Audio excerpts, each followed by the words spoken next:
یہ حقیقت ہے کہ ایک میان میں دو تلواریں نہیں رہ پاتی، اور کسی شخص کی دو بیویاں بھی کہتے ہیں تلوار سے کم نہیں ہوتی۔ ان کے درمیان بھی اگرچہ خوب گرما گرمی رہتی تھی، لیکن اتنی نہیں کہ کوئی کسی کی جان ہی لے لے۔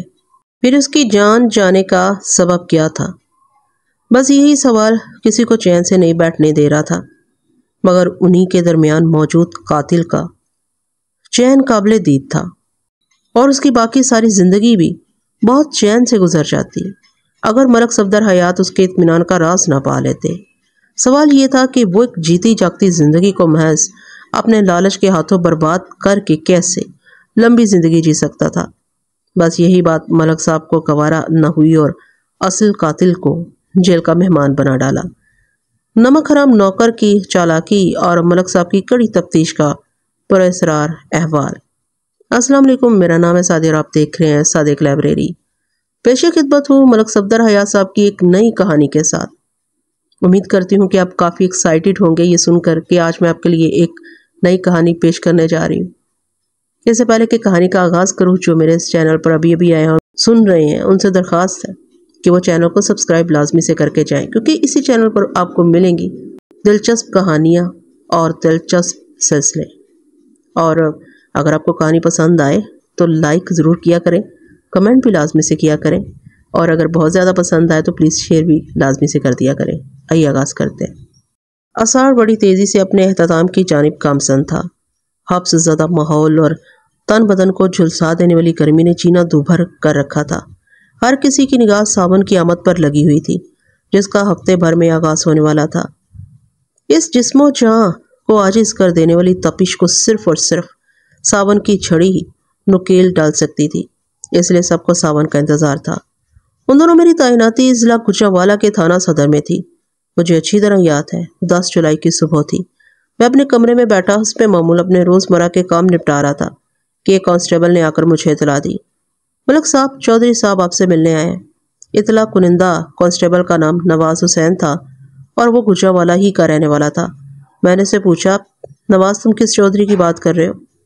میرے سوال کا سبب یہ تھا کہ اس علاقے میں چھوٹے بڑے چودھریوں کی کوئی کمی نہیں تھی۔ گوجرانوالہ شہر کے عین وسط سے جی ٹی یعنی کہ جنرل ٹرنک روڈ گزرتی ہے، جو لاہور سے سیدھی راولپنڈی جاتی ہے۔ وہ سڑک کی دونوں جانب مختلف نوعیت کا سامان بنانے والی فیکٹریز اور کارخانے وغیرہ ہیں، جن کے عقب میں تحت نظر سرسبز و شاداب کھیتوں کا سلسلہ دکھائی دیتا ہے۔ اس لیے گوجرانوالہ کو بیک وقت صنعتی اور زرعی ضلع کہا جاتا ہے۔ 6-7 دہائیاں گزر جانے کے باوجود آج بھی اس ضلع میں صنعت، زراعت اور تجارت ساتھ ساتھ چل رہی ہیں۔ میں بڑے چودھری صاحب کی بات کر رہا ہوں ملک صاحب، کانسٹیبل نواز حسین نے وضاحت کرتے ہوئے کہا۔ چودھری فضل الہی جناب۔ میں چودھری فضل الہی کو اچھی طرح جانتا تھا۔ وہ بڑا ٹھیکیدار زمیندار تھا اور عام چودھریوں کے بنسبت تعلیم یافتہ بھی تھا۔ چودھری فضل الہی نے اس زمانے میں لاہور کے کسی معروف اسکول سے میٹرک کر رکھا تھا۔ اس دور کی پرائمری تک کی تعلیم آج کے ماسٹرز کو بولنے نہیں دیتی۔ اس تناظر میں میٹرک کسی بلا سے کم نہیں تھا۔ پورے علاقے میں اکا دکا ہی میٹرک پاس نظر آیا کرتے تھے۔ ٹھیک ہے، میں نے کانسٹیبل کی طرف دیکھتے ہوئے کہا، نواز حسین، بڑے چودھری صاحب کو میرے پاس بھیج دو۔ Okay sir. کانسٹیبل یہ کہتے ہوئے کمرے سے نکل گیا۔ چودھری فضل الہی اپنے حواریوں کے ساتھ تھانے آیا تھا، مگر مجھ سے ملاقات کے لیے وہ اکیلا ہی میرے کمرے میں داخل ہوا۔ میں نے اس کا پرتپاک استقبال کیا اور اپنے سامنے بٹھا لیا۔ رسمی لیگ کے بعد اس کی کیفیت کے پیش نظر میں نے پوچھا، چودھری صاحب، آپ کافی الجھے ہوئے اور پریشان لگ رہے ہیں، سب خیریت تو ہے نا؟ خیریت ہو تو کوئی تھانے کچہری کا رخ نہیں کرتا ملک صاحب۔ وہ ایک بوجھل سانس خارج کرتے ہوئے بولا، میں واقعی اس وقت بہت زیادہ پریشان ہوں اور اس کی وجہ میری گھر والی ہے۔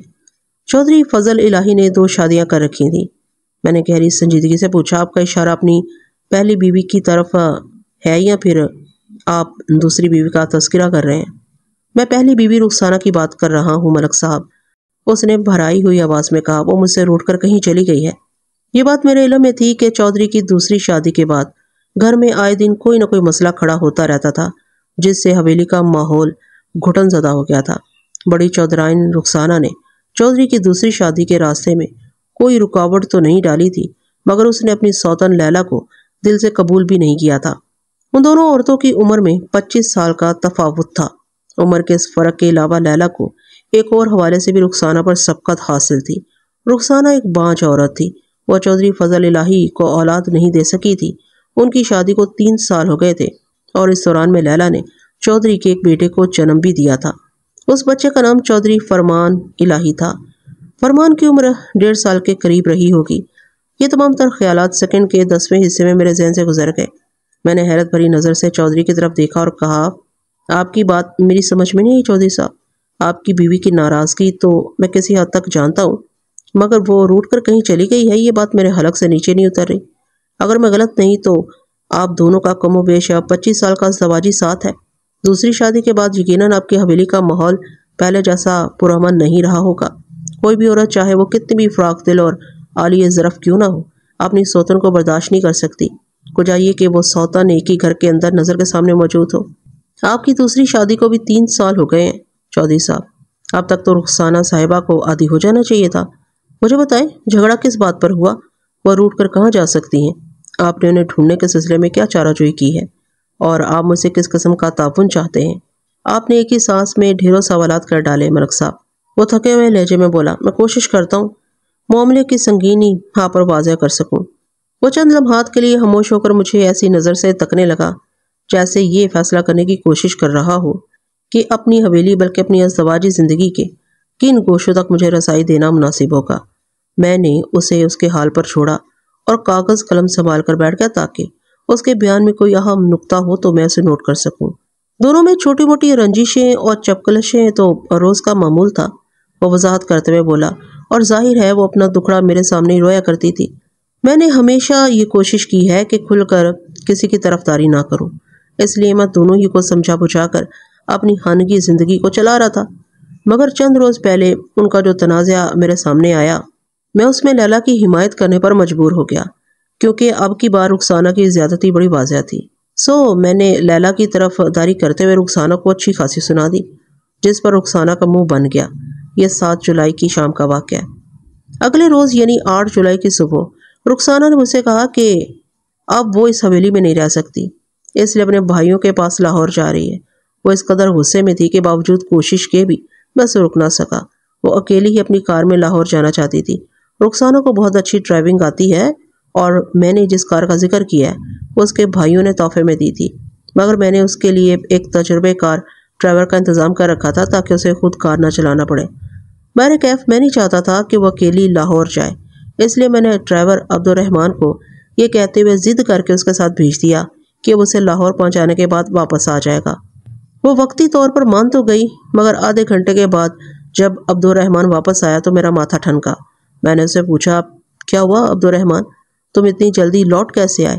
اس نے بتایا، چودھری صاحب، ہم جیسے ہی چندہ قلعہ سے آگے نکلے، چودھرائن جی نے مجھے گاڑی روکنے کو کہا۔ میں نے ان کے حکم کی تعمیل کر دی۔ انہوں نے مجھے گاڑی سے باہر نکالا اور خود آ کر ڈرائیونگ سیٹ پر بیٹھ گئی اور بڑے کھلے الفاظ میں مجھ سے کہا، عبد الرحمان، اپنے چودھری سے جا کر کہہ دو کہ میں کار چلانا جانتی ہوں، اس لیے مجھے اس کے دیے ہوئے ڈرائیور کی ضرورت نہیں۔ اسے جو بھی کرنا ہے لیلا کے لیے کرے، کیونکہ اس نے چودھری کو بیٹا دی ہے اور میں یہ کام 25 سال میں نہیں کر سکی۔ اگر میں اولاد پیدا کرنے کے قابل نہیں تو اس میں میرا کوئی قصور نہیں، یہ اللہ کی مرضی اور میرا نصیب ہے۔ میں نے چودھری کی دوسری شادی پر کوئی ہنگامہ کھڑا نہیں کیا، حالانکہ میں ایسا کر سکتی تھی۔ بعد میں بھی میں نے لیلا کے ساتھ نبھا کرنے کی حتی الامکان کوشش کی ہے، لیکن اس کمینی عورت نے اس درگزر کو میری کمزوری سمجھ لیا اور چودھری بھی اس کی زبان بولنے لگا۔ میں اب کبھی واپس نہیں آؤں گی، چودھری سے کہہ دینا کہ مجھے بھول جائے۔ چودھری نے لمحاتی توقف کر کے عجیب سی نظر سے مجھے دیکھا اور ان الفاظ میں اضافہ کر دیا۔ ڈرائیور کی باتیں سن کر میں پریشان ہو گیا۔ میں نے یہی سمجھا تھا کہ وہ غصے میں ہے، 2-4 روز تک وہ لاہور میں اپنے بھائیوں کے پاس رہ لے گی تو اس کا غصہ ٹھنڈا ہو جائے گا، پھر میں جا کر اسے لے آؤں گا۔ لیکن عبد الرحمان نے مجھے جو کہانی سنائی وہ میرے لیے بڑی پریشان کن اور فکر انگیز تھی۔ چنانچہ میں اسی روز دوپہر کے بعد لاہور روانہ ہو گیا، لیکن وہاں پہنچ کر مجھ پر جو انکشاف ہوا اس نے میرے پاؤں کے نیچے سے زمین ہی نکال دی۔ رخسانہ اپنے بھائیوں کے پاس نہیں پہنچی تھی۔ یہ آپ کیا کہہ رہے ہیں چودھری صاحب؟ اس کے خاموش ہو جانے پر میں نے سرسراتی ہوئی آواز میں استفسار کیا۔ اگر چودھرائن رخسانہ لاہور نہیں پہنچی تو پھر کہاں چلی گئی؟ یہی تو سمجھ میں نہیں آ رہا ملک صاحب، اس نے تشویش بھرے لہجے میں جواب دیا۔ میں نے کل کا پورا دن گجرانوالہ سے لاہور تک کے راستے کو اچھی طرح سرچ کرایا ہے، جی ٹی روڈ کی دونوں جانب کافی اندر جا کر رخسانہ کی کار کو تلاش کرنے کی کوشش کی ہے۔ جی ٹی روڈ سے نکلنے والے دائیں بائیں کے راستوں کو بھی کھنگال ڈالا ہے، مگر کہیں پر بھی رخسانہ یا اس کی کار کا نشان نہیں ملا۔ سمجھ میں نہیں آ رہا کہ اسے زمین نکل گئی یا آسمان کھا گیا۔ ہماری 25 سال کی ازدواجی رفاقت ہے ملک صاحب۔ اس کی آواز میں نمی اتر آئی۔ میں رخسانہ کے لیے بہت پریشان ہوں، خدا کے لیے آپ اسے کہیں سے بھی ڈھونڈ نکالیں۔ میں تو ہر طرف سے ناکام و نامراد ہو کر آپ کے پاس آیا ہوں، حالانکہ یہ کام آپ کو 2 دن پہلے کرنا چاہیے تھا، میں نے قدرے تیکھے لہجے میں کہا۔ 8 جولائی کو جب ڈرائیور عبدالرحمان کی رپورٹ پر آپ لاہور گئے تھے تو واپسی پر آپ کو سیدھا میرے پاس آ کر چودھرائن کی گمشدگی کی رپورٹ درج کرانا چاہیے تھی، لیکن اس کے بجائے آپ خود ہی تفتیش اور تحقیق میں مصروف ہو گئے۔ دراصل یہ کام تو ہمارے کرنے کا تھا۔ خیر، اب آپ مجھ سے کیا چاہتے ہیں؟ میں بس اتنا چاہتا ہوں کہ آپ رخسانہ کو تلاش کریں، وہ منت ریز لہجے میں بولا۔ میں 2 طرفہ مصیبت میں آ گیا ہوں۔ 2 طرفہ مصیبت؟ میں نے سوالی نظر سے اس کی طرف دیکھا۔ جی بالکل، وہ وضاحت کرتے ہوئے بولا۔ ایک طرف تو رخسانہ کی پراسرار گمشدگی نے مجھے حد سے زیادہ پریشان کر رکھا ہے، تو دوسری جانب اس کے بھائی مجھے شک کی نگاہ سے دیکھ رہے ہیں۔ رخسانہ کے والدین کا عرصہ پہلے انتقال ہو چکا تھا۔ اس کا باپ نواب ولی محمد سونے کا بہت بڑا بیوپاری تھا، اور اس نے لاہور میں ٹیمپل روڈ پر نواب جیولرز کے نام سے ایک عالی شان دکان بھی کھول رکھی تھی۔ باپ کے انتقال کے بعد رخسانہ کے دونوں بھائی نواب علی محمد اور نواب علی احمد اس خاندانی کاروبار کو دیکھ رہے تھے۔ نواب علی محمد رخسانہ سے 5 سال بڑا تھا، جبکہ رخسانہ نواب علی احمد سے 3 سال بڑی تھی، اور وہ اپنے بھائیوں کی اکلوتی بہن تھی۔ ان میں بہت ساری باتیں مجھے پہلے سے معلوم تھیں، باقی اس کیس میں ہاتھ ڈالنے کے بعد پتہ چلی تھی۔ رخسانہ کے بھائی آپ پر کس قسم کا شک کر رہے ہیں؟ میں نے چودھری کے چہرے پر نگاہ جما کر استفسار کیا۔ اس نے متذبذب انداز میں مجھے دیکھا اور جواب دیا، ان کا خیال ہے کہ میں نے لیلا کے کہنے پر یا پھر خود اپنی مرضی سے رخسانہ کو کہیں غائب کر دیا، اور اب میں اس کی گمشدگی کا ڈرامہ کر رہا ہوں۔ انہوں نے ڈھکے چھپے الفاظ میں مجھے یہ دھمکی بھی دی ہے کہ وہ میرے خلاف تھانے میں رپورٹ درج کرائیں گے۔ یہ تو واقعی تشویشناک صورتحال ہے، میں نے گہری سنجیدگی سے کہا۔ ویسے آپ کا اس بارے میں کیا خیال ہے؟ میں نے آخری جملہ ایسے بے ساختہ انداز میں ادا کیا تھا کہ بے اختیار اس کے منہ سے نکلا۔ کس بارے میں ملک صاحب؟ مطلب یہ کہ میں نے ایک لفظ پر زور دیتے ہوئے پوچھا، کیا رخسانہ کی پراسرار گمشدگی میں واقعی آپ کا ہاتھ نہیں ہے؟ ملک صاحب آپ کیسی باتیں کر رہے ہیں؟ وہ گھبرائے ہوئے انداز میں جلدی سے بولا۔ میں بولا رخسانہ کو کیوں غائب کرواؤں گا؟ یہ ایک حقیقت ہے کہ میں چودھرائن رخسانہ سے بے پناہ محبت کرتا ہوں۔ یہ درست ہے کہ دوسری شادی کے بعد ہمارے درمیان کسی حد تک دوری آ گئی تھی، اور یہ عین فطری عمل ہے، لیکن اس بات کا تو سوال ہی پیدا نہیں ہوتا کہ میں رخسانہ کو کوئی نقصان پہنچانے کے بارے میں سوچوں۔ نواب برادران میری دوسری شادی سے بالکل خوش نہیں تھے، اور پچھلے 3 سال سے ان دونوں سے میرے تعلقات میں کشیدگی آ چکی ہے۔ یہی وجہ ہے کہ وہ میرے خلاف سوچتے ہیں، اور میں سمجھتا ہوں ان کا دماغ خراب ہو گیا ہے۔ آپ سیانے بیانے اور تجربے کار جہاں دیدہ انسان ہیں، آپ ہی بتائیں کہ کیا مجھے یہ حق حاصل نہیں ہے کہ میں اولاد کی خواہش کروں؟ میرے مرنے کے بعد کوئی میرا نام لیوا تو ہونا چاہیے نا۔ اگر میں نے اولاد کی خاطر لیلا سے شادی کی ہے تو اس میں میرا قصور کیا ہے ملک صاحب؟ رخسانہ ایک بانجھ عورت ہے، وہ مجھے باپ نہیں بنا سکتی، اس لیے میں نے لیلا سے دوسری شادی کی تھی، اور اس نے مجھے ایک بیٹا دیا جو میری نسل کو آگے بڑھائے گا۔ مجھے سمجھائیں میں نے کیا غلط کیا ملک صاحب؟ لیلا سے شادی کر کے چودھری فضل الہی واقعتاً کسی گناہ کا مرتکب نہیں ہوا تھا، لیکن اس وقت میرے سامنے معاملہ لیلا کی شادی کا نہیں بلکہ رخسانہ کی گمشدگی کا تھا۔ لہٰذا میں نے نہایت ہی ٹھہرے ہوئے لہجے میں کہا، چودھری صاحب آپ نے لیلا سے شادی کر کے کسی قسم کا کوئی جرم نہیں کیا۔ مذہب، شریعت اور قانون آپ کو اس کی اجازت دیتا ہے۔ میرے سوال کا مقصد یہ تھا کہ آپ اپنی پہلی بیوی کی گمشدگی کو کس نظر سے دیکھتے ہیں؟ آپ کے خیال میں وہ کہاں جا سکتی ہے؟ آپ نے گوجرانوالہ سے لاہور تک 40 میل کی اس راہ گزر کا چپا چپا چھان مارا ہے۔ اگر رخسانہ کی کار کو کوئی حادثہ پیش آیا ہوتا تو وہ چھپ نہیں سکتا تھا۔ اگر وہ لاہور میں اپنے بھائیوں کے پاس نہیں پہنچی تو پھر کہاں غائب ہو گئی؟ میں صرف یہ جاننا چاہتا ہوں کہ آپ کی پہلی بیوی اپنی مرضی سے کہاں گئی ہوگی۔ مجھے اس بات کا کوئی اندازہ نہیں ہے ملک صاحب، وہ بے حد مجبور لہجے میں بولا۔ میں نے تو کبھی سوچا بھی نہیں تھا کہ وہ یوں مجھے چھوڑ کر چلی جائے گی۔ اس صورتحال میں صرف ایک ہی امکان باقی رہ جاتا ہے کہ وہ جہاں بھی گئی ہے اپنی مرضی سے گئی ہے۔ میں نے سوچ میں ڈوبے ہوئے لہجے میں کہا، اور وہ اس نامعلوم مقام پر بالکل محفوظ بھی ہے۔ اللہ آپ کی زبان مبارک کرے ملک صاحب، وہ معتدل انداز میں بولا۔ آپ کی بات نے میرے ذہن میں ایک اور امکان کو بھی جگا دی ہے۔ کون سا امکان چودھری صاحب؟ میں نے قطع کلامی کرتے ہوئے تیز لہجے میں استفسار کیا۔ اللہ آپ کا بھلا کرے، وہ پرسوچ انداز میں بولا۔ آپ نے فرمایا کہ رخسانہ اپنی مرضی سے کہیں گئی ہے اور وہ اس جگہ محفوظ بھی ہے۔ اس سے میرے ذہن میں یہ خیال آ رہا ہے کہ رخسانہ کے بھائیوں نے مجھ سے غلط بیانی کی ہے۔ رخسانہ صحیح سلامت ان کے پاس پہنچ چکی ہے اور وہ مجھے پریشان کرنے کے لیے یہ سارا ڈرامہ کر رہے ہیں۔ انہوں نے اس ڈرامے میں حقیقت کا رنگ بھرنے کے لیے رخسانہ کو بھی اپنے ساتھ ملا لیا ہے۔ باقی جہاں تک رخسانہ کے کہیں اور چلے جانے کا امکان ہے تو میری معلومات کے مطابق رخسانہ کا اپنے لاہور والے 2 بھائیوں کے سوا اور کوئی قریبی رشتہ دار نہیں ہے۔ پچھلے 25 سال میں وہ جب بھی میری حویلی سے باہر گئی ہے تو اس کی منزل اپنے بھائیوں کی کوٹھی ہی رہی ہے۔ نواب علی محمد اور نواب علی احمد کی عالی شان کوٹھی لاہور کے پوش علاقے کینال پارک میں نہر کے کنارے واقع ہے۔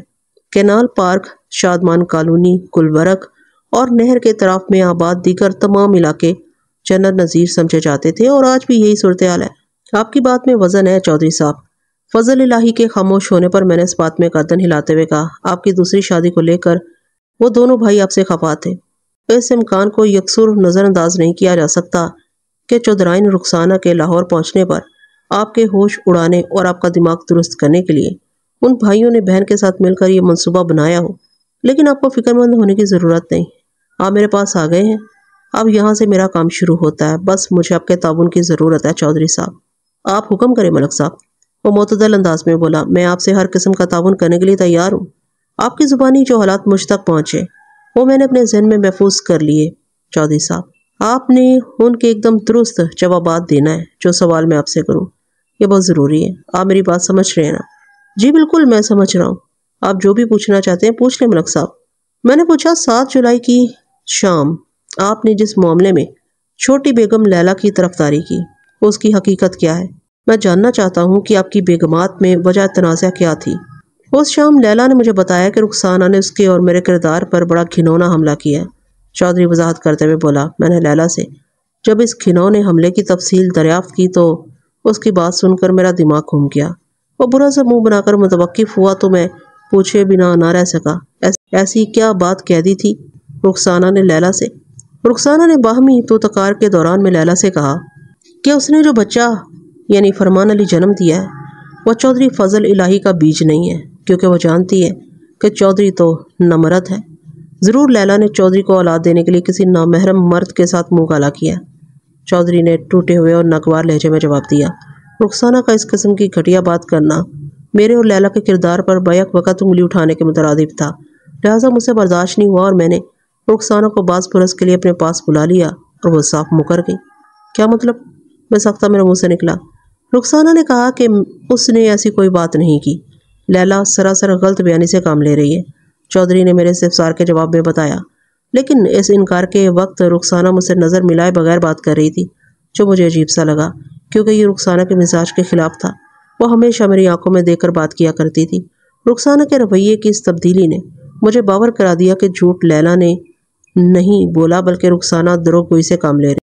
میرا مطلب ہے بڑی چودھرائن کی کار دیکھ رکھی ہے، وہ سلور کلر کی فورڈ ہے، لیکن اس کا نمبر مجھے یاد نہیں۔ آپ وہ نمبر لکھوا دے تاکہ اس کی تلاش کے سلسلے کو آسان بنایا جا سکے۔ LED 54، چودھری نے جواب دیا۔ میں نے مذکورہ کار کا نمبر نوٹ کرنے کے بعد پوچھا، 8 جولائی کی صبح رخسانہ کتنے بجے حویلی سے روانہ ہوئی تھی؟ لگ بھگ 9 بجے، اس نے بتایا۔ بوقت رخصت اس نے کیسا لباس پہن رکھا تھا؟ موسم کی مناسبت سے اس نے پھولدار لون کی قمیض، کاٹن کی سرخ شلوار اور شیفون کا سفید دوپٹہ اوڑھ رکھا تھا۔ کیا وہ اپنے ساتھ کوئی سامان وغیرہ بھی لے کر گئی تھی؟ جی، ایک سیاہ بڑا سا بیگ۔ کیا آپ کو اندازہ ہے کہ مذکورہ بیگ کے اندر کیا ہو سکتا ہے؟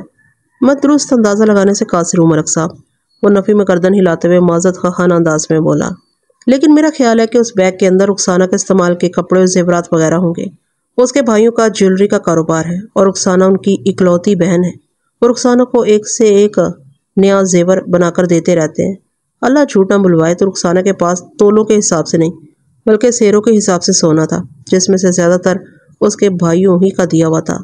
چودھری صاحب، تھوڑی دیر پہلے آپ نے مجھے بتایا تھا کہ آپ نے ضد کر کے ڈرائیور عبد الرحمان کو رخسانہ بیگم کے ساتھ کر دیا تھا؟ میں نے پوچھا۔ کیا اس وقت عبد الرحمان بھی یہاں موجود ہے؟ میرا مطلب ہے کہ بار برآمدے میں آپ کے ساتھ جو بندے بیٹھے ہوئے ہیں، کیا عبد الرحمان ان میں شامل ہے؟ نہیں جناب، وہ نفی میں سر ہلاتے ہوئے بولا۔ عبد الرحمان کا یہاں کوئی کام نہیں تھا، اس لیے میں اسے اپنے ساتھ نہیں لایا، وہ ادھر حویلی میں ہے۔ لیکن میں چاہتا ہوں کہ عبد الرحمان آج کسی وقت تھانے میں حاضری دے۔ میں نے دو ٹوک انداز میں کہا۔ اس کا بیان بڑی اہمیت رکھتا ہے چودھری صاحب۔ وہ آخری بندہ ہے جس نے گمشدگی سے پہلے چودھرائن رخسانہ صاحبہ کو زندہ دیکھا تھا۔ میں آپ کی بات سمجھ گیا ملک صاحب، وہ تائیدی انداز میں گردن ہلاتے ہوئے بولا۔ میں حویلی پہنچ کر عبد الرحمان کو آپ کے پاس بھیجتا ہوں۔ میں نے مزید چند سوالات کرنے کے بعد چودھری فضل الہی کو اس تسلی کے ساتھ تھانے سے رخصت کر دیا کہ میں اس کی بیوی نمبر 1 کو تلاش کرنے میں اپنے تمام وسائل کو حرکت میں لے آؤں گا۔ وہ جہاں بھی ہوگی میں اسے بازیاب کر لوں گا، اور میرا یہ دعویٰ نما وعدہ مبنی بر حقیقت تھا۔ چودھری کے جانے کے بعد میں نے ASI نعمت اللہ کو اپنے کمرے میں بلا لیا۔ نعمت اللہ کی عمر 40 کے قریب رہی ہوگی۔ وہ بھاری ڈیل ٹول کا مالک کا مستعد پولیس اہلکار تھا۔ میں نے مختصر مگر جامع الفاظ میں سے صورتحال سے آگاہ کرنے کے بعد کہا، نعمت اللہ، میں تمہاری کارکردگی سے مطمئن ہوں، اس لیے میں نے فیصلہ کیا ہے کہ تم 2 کانسٹیبلز کو ساتھ لے کر گمشدہ رخسانہ اس کی کار کی تلاش کا کام ابھی سے شروع کر دو۔ اس مقصد کے لیے یہ 3 رکنی ٹیم کافی ہوگی۔ تمہارا اس بارے میں کیا خیال ہے؟ جو آپ کا حکم وہی میرا خیال ملک صاحب، وہ پر اعتماد لہجے میں بولا۔ انشاءاللہ میں آپ کو مایوس نہیں کروں گا۔ ویسے آپ نے بتایا کہ چودھرائن کی تلاش کے سلسلے میں چودھری فضل الہی بھی اپنی کوشش کے گھوڑے دوڑا چکا ہے، لیکن وہ اپنی بیوی اور اس کی کار کا سراغ نہیں لگا سکا۔ چودھری کی کوشش اور ہماری ڈھونڈ میں بہت فرق ہے نعمت اللہ، اور یہ بات تم بھی اچھی طرح جانتے ہو۔ رخسانہ گوجرانوالہ سے روانہ ہوئی تھی، مگر وہ مبینہ طور پر لاہور نہیں پہنچی، یعنی اس 40 میل یعنی کہ 65 کلومیٹرز کے ٹکڑے کے اندر وہ کہیں غائب ہو گئی ہے۔ وہ اپنی مرضی سے کس طرف نکل گئی ہے یا کسی نے اسے اغوا کر لیا ہے، اس ذیل میں سردست کچھ نہیں کہا جا سکتا۔ ہاں البتہ ایک بات تو پکی ہے کہ گوجرانوالہ سے لاہور جاتے ہوئے اس کی کار کو GT روڈ پر کوئی حادثہ پیش نہیں آیا، ورنہ ایسا واقعہ چھپا نہیں رہ سکتا۔ آپ لوگوں نے گوجرانوالہ سے لاہور تک خصوصاً چندہ قلعہ یعنی کہ گوجرانوالہ سے راوی کا پل لاہور تک GT روڈ کے علاوہ ان تمام لنک روڈز کو بھی چیک کرنا ہے جو امن آباد، کاموں کی، سادوں کی، مرید کے، کالا شک کاکو اور شادرہ کے مقام پر GT روڈ سے دائیں بائیں نکلتی ہیں۔ میں نے تمہیں رخسانہ کی کار کا رنگ، میک اور نمبر پلیٹ کے بارے میں سب کچھ نوٹ کرا دیا ہے تاکہ پوچھ تاچھ میں کسی دقت یا دشواری کا سامنا نہ ہو۔ میں نے جن ذیلی سڑکوں کے لیے لنک روڈز کے الفاظ کا استعمال کیا ہے وہ زمانے میں دھول اڑاتے ہوئے کچے راستے ہوا کرتے تھے، آج کل تو ان راہ گزر گاہوں کی قسمت چمک اٹھی ہے۔ میں سمجھ گیا ملک صاحب، ASI نے معتدل انداز میں کہا، لیکن اس کام کے لیے ہمیں کسی گاڑی کی ضرورت پیش آئے گی تاکہ آج کا سورج غروب ہونے سے پہلے ہم اس مشن کو مکمل کر کے واپس تھانے آ سکے۔ نعمت اللہ تم بالکل ٹھیک کہہ رہے ہو، میں نے تائیدی انداز میں گردن ہلاتے ہوئے کہا، لیکن تھانے میں تو ایسا کوئی انتظام موجود نہیں ہے، یہ بندوبست تمہیں کہیں باہر سے ہی کرنا ہوگا۔ مراد علی نام کے ایک شخص سے میری بہت اچھی دوستی ہے ملک صاحب، نعمت اللہ نے گہری سنجیدگی سے کہا۔ اس نے کئی بار کہا ہے کہ اگر کوئی کام ہو تو میں بلا تکلف اسے زحمت دوں۔ مراد علی ٹرکوں کے ایک اڈے پر بطور منشی کام کرتا ہے اور اپنے مالک کے بہت قریب ہے۔ مجھے یقین ہے کہ مراد علی ہمارے اس مشن کے لیے ایک ٹرک ماہ ڈرائیور مہیا کر دے گا۔ اگر آپ کی اجازت ہو تو میں اس سے بات کروں۔ تمہارا وہ منشی دوست مراد علی کس گڈز ٹرانسپورٹر کے لیے کام کرتا ہے؟ میں نے فوری خیال کے تحت پوچھ لیا۔ اڈا یونس پہلوان، ASI نے جواب دیا۔ میں نے سرسراتی آواز میں کہا، مطلب ستارہ پاکستان یونس پہلوان۔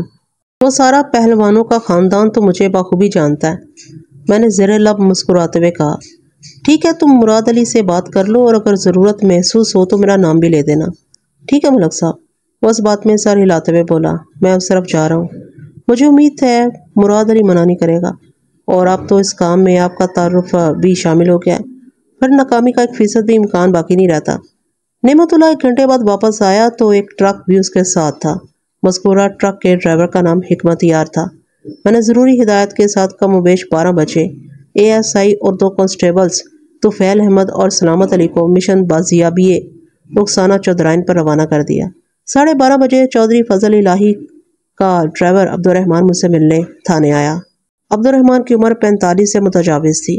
وہ سانولی رنگت کا مالک ایک درمیانہ قامت شخص تھا۔ اس نے سر پر سفید ٹوپی پہن رکھی تھی۔ چہرے اور آنکھوں کے تاثرات سے وہ خاصا ہوشیار دکھائی دیتا تھا۔ اس نے میرے کمرے میں آ کر بڑے ادب سے مجھے سلام کیا اور الف کے مانند سیدھا کھڑے ہو کر کہا، تھانے دار جی، چودھری صاحب نے مجھے آپ کے پاس بھیجا ہے۔ وہ کہہ رہے تھے آپ میرا انٹرویو کرنے والے ہیں۔ انٹرویو کا مطلب جانتے ہو؟ میں نے اس کی آنکھوں میں دیکھتے ہوئے کڑے لہجے میں پوچھا۔ وہ جی، وہ گھبرا گیا۔ اصلی انٹرویو تو نوکری کے سلسلے میں کیا جاتا ہے، اس نے گڑبڑائے ہوئے انداز میں جواب دیا۔ میرا مطلب یہ تھا کہ آپ مجھ سے بڑی چودھرائن کے بارے میں سوالات کرنے والے ہیں۔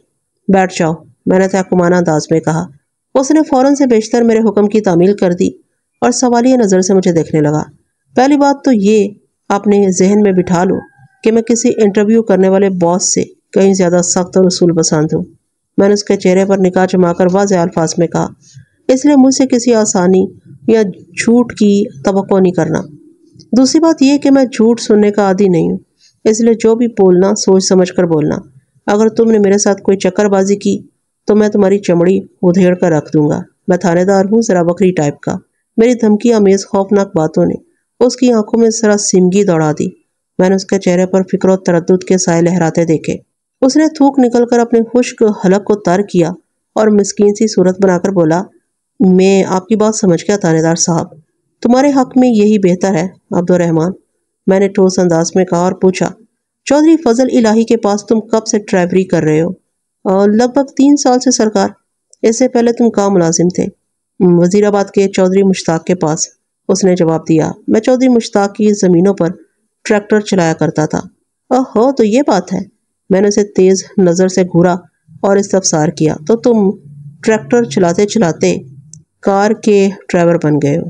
ایسی بات نہیں ہے مائی باپ، وہ لجاجت آمیز انداز میں وضاحت کرتے ہوئے بولا۔ چودھری مشتاق کے پاس کام کرنے سے پہلے میں غلہ منڈی لالہ موسیٰ میں ملک ریحان کا ملازم تھا۔ اس ملازمت میں مجھے ملک صاحب کی کار چلانے کا بھی موقع ملتا رہتا تھا، جس سے میرا ہاتھ بالکل سیدھا اور پکا ہو گیا۔ ویسے غلہ منڈی میں میری ڈیوٹی ایک ٹرک پر تھی۔ سبحان اللہ، ٹریکٹر اور پھر کار، میں نے استہزائی انداز میں کہا۔ تم بنتے بنتے آخر کار ڈرائیور بن ہی گئے۔ کیا تم نے اپنی ڈرائیوری کے اس کٹھن سفر کے بارے میں چودھری فضل الہی کو صاف صاف بتا دیا تھا؟ جی تھانے دار صاحب، وہ اس بات میں گردن ہلاتے ہوئے بولا۔ میں نے چودھری صاحب سے ایک ذرا سا بھی جھوٹ نہیں بولا تھا۔ اس کے باوجود بھی چودھری فضل الہی نے تمہیں اپنے پاس ملازم رکھ لیا۔ میں نے سوالیہ نظر سے اس کی طرف دیکھا۔ کیا چودھری صاحب تمہاری کہانی سے متاثر ہو گئے تھے، یا تم نے ڈرائیوری کی یہ نوکری حاصل کرنے کے لیے کسی سے سفارش کرائی تھی؟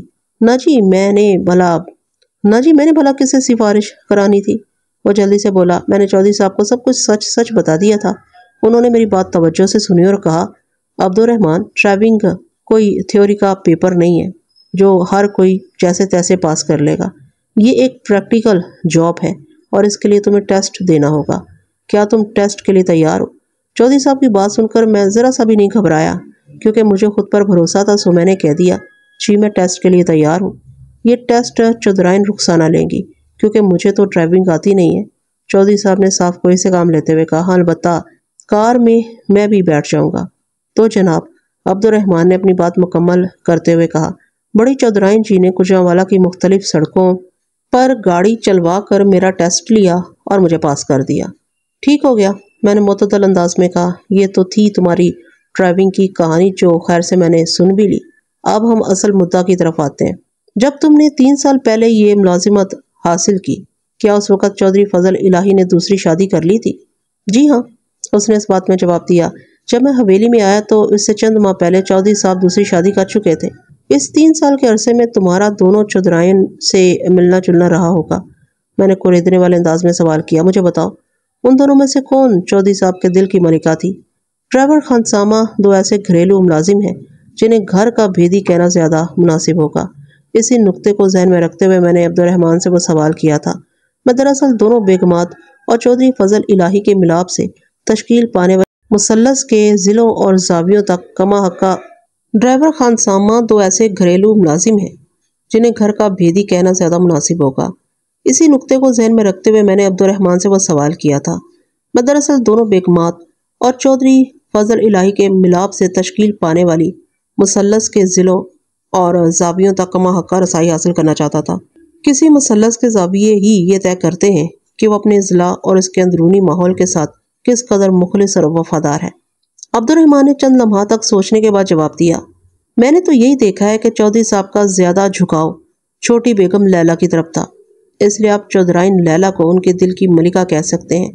میں نے ٹٹولنے والی نظر سے اسے دیکھا اور ٹھوس انداز میں پوچھا، اس جھکاؤ کا کوئی خاص سبب؟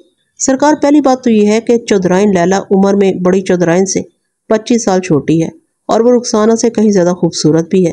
عبد الرحمن نے دانشمندانہ انداز میں کہا، عورت کے معاملے میں خوبصورتی اور کم عمری مرد کی سب سے بڑی کمزوری ہے تھانے دار صاحب، اور اس سے بڑی بات یہ کہ رخسانہ 25 سال کی ازدواجی رفاقت کے باوجود بھی چودھری صاحب کو باپ نہیں بنا سکی، اور لیلا نے شادی کے دوسرے سال ہی چودھری صاحب کے لیے ایک بیٹے کو جنم دے کر یہ ثابت کر دیا کہ وہ بڑی چودھرائن رخسانہ کے مقابلے میں ہر لحاظ سے بہتر ہے۔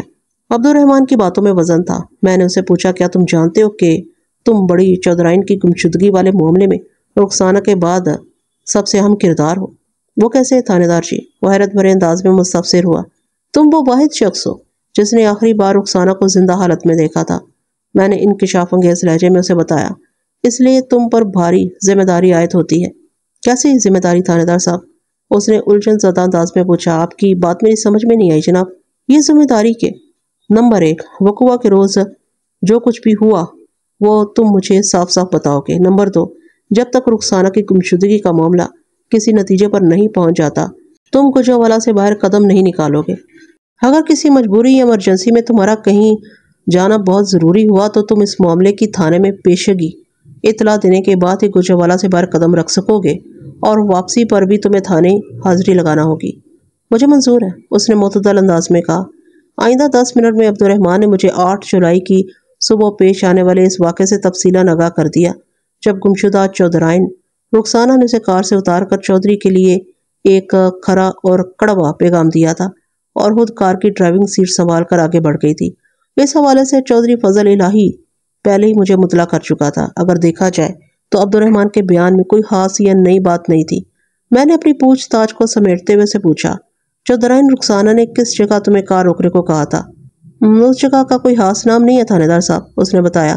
میں نے نہر اپر چناب کا پل کراس کیا اور جیسے ہی ہماری کار چندہ قلعہ سے تھوڑا آگے نکلی، چودھرائن جی نے مجھے گاڑی روکنے کے لیے کہا تھا اور میں نے جی ٹی روڈ کے کنارے کار روک دی تھی۔ اس کے بعد میں نے سوالیہ نظر سے اس کی طرف دیکھا۔ میں کار سے باہر نکلا اور وہ ڈرائیونگ سیٹ پر بیٹھ گئیں۔